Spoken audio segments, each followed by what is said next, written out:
This is Optimal Living Daily Relationships, episode 92. The Scientific Merits of Tinder. Swipe left or right? By Fred Clavel and Dr. Selterman of scienceofrelationships.com. Welcome to the Relationships edition of Optimal Living Daily, everyone. I'm Joss Marie, your host and personal narrator, and this is the show where I read to you every weekday from some of the best relationship blogs out there.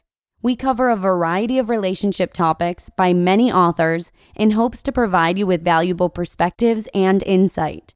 If you have an author in mind that you'd like me to narrate from here on the show, please let us know. You can contact us with any of your ideas right at oldpodcast.com. Thank you. And with that, let's get right to the essence of today's episode and start optimizing your life. The Scientific Merits of Tinder. Swipe left or right? By Fred Clavel and Dr. Selterman of scienceofrelationships.com. In the age of online dating, science-based information about the ins and outs of dating services is both timely and important. One digital dating app has seen tremendous rises in popularity since its release. We're speaking, of course, about Tinder. Tinder is a bare-bones dating app that allows users to filter in rapid succession through photos of other users who are potential matches. Who you see in your pool of potential matches is based on a very limited set of criteria customizable to the user: age, location, and gender. When two users mutually rate each other favorably, both swipe right, they are matched, which prompts the app to open a dialogue between the two users. Basically, a texting service within the application. The rest is left to the matched users. Interestingly, there is no scientific research out there specifically about Tinder. We are unaware of any published scientific papers in psychology or related fields that focus on behavior on Tinder. This lack of data might be because of its novelty. Tinder was released in late 2012. The lack of research could also be due to the fact that Tinder's mainstream popularity is even more recent. Despite the lack of scientific data, however, like all things that attain mainstream popularity, Tinder has been subject to both criticism and support from the general public. Some have criticized Tinder on the grounds that it is a shallow hookup app, designed to allow individuals to choose each other on the basis of looks alone. While the moral and ethical implications of basing online relationship initiation decisions solely upon physical appearance can be debated elsewhere, such behavior is also very common in offline dating. Men and women alike make decisions about partner selection based primarily on physical appearance all the time. It takes only 1/10 of a second to form an impression of someone, so it must be based entirely on looks. And according to anecdotal reports from Tinder users, they might be swiping left or right at the same warp speed. Furthermore, people strongly associate physical beauty with other good qualities. And when meeting face-to-face, for example, during speed dating events, the most important factor for likability seems to be physical appearance. This piece of information about a partner, physical attractiveness, might actually be a great starting point. Research demonstrates that people can make pretty accurate judgments about a stranger's personality attributes, such as how introverted or extroverted they are, after merely viewing his or her photo.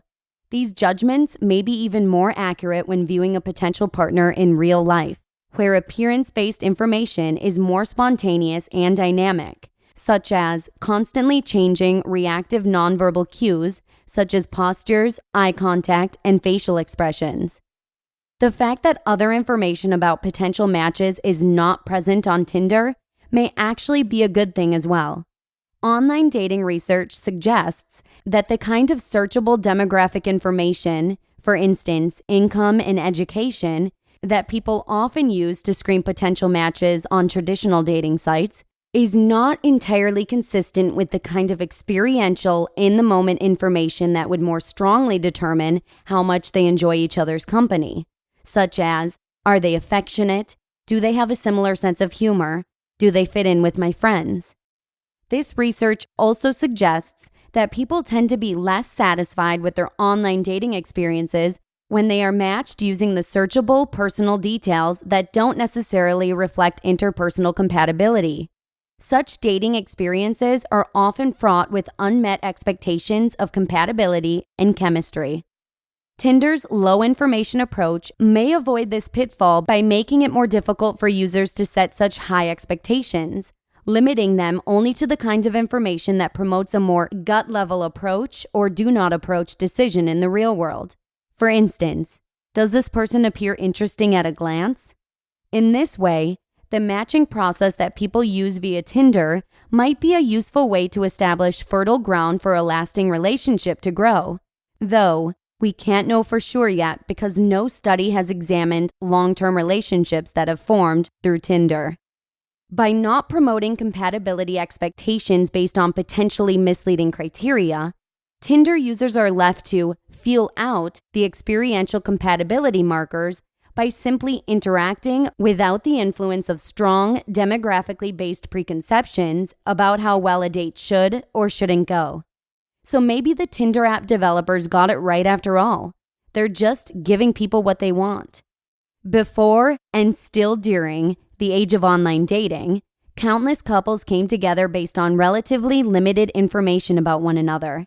In some ways, it seems Tinder distills this real-life experience of spotting a cute stranger at the bar and saying hello into a systematic, rapid-fire decision-making process that piggybacks on our ability to make reasonably accurate judgments with little detailed information about others, while minimizing expectations that could undermine how satisfying the resulting interactions turn out to be. All it requires is a smartphone, wireless connectivity, and opposable thumbs. You just listened to the post titled, "The Scientific Merits of Tinder. Swipe Left or Right," by Fred Clavel and Dr. Dylan Selterman of scienceofrelationships.com. Fred Clavel and Dr. Selterman are regular contributors at scienceofrelationships.com, but this is actually the first time we're featuring their content here on the show.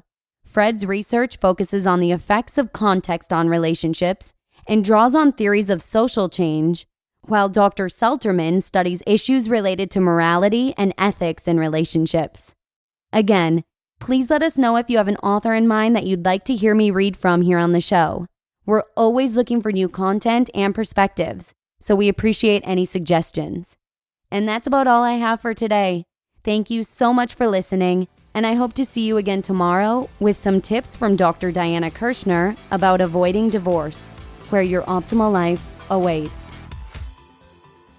Hello, Life Optimizer. This is Justin Malik, creator and producer of this podcast, but also Optimal Living Daily, the show where I read to you from even more blogs covering finance, productivity, minimalism, personal development, and more from incredible bloggers like Derek Sivers, Zen Habits, Mark and Angel, The Minimalists, and all the ones you hear on this show too.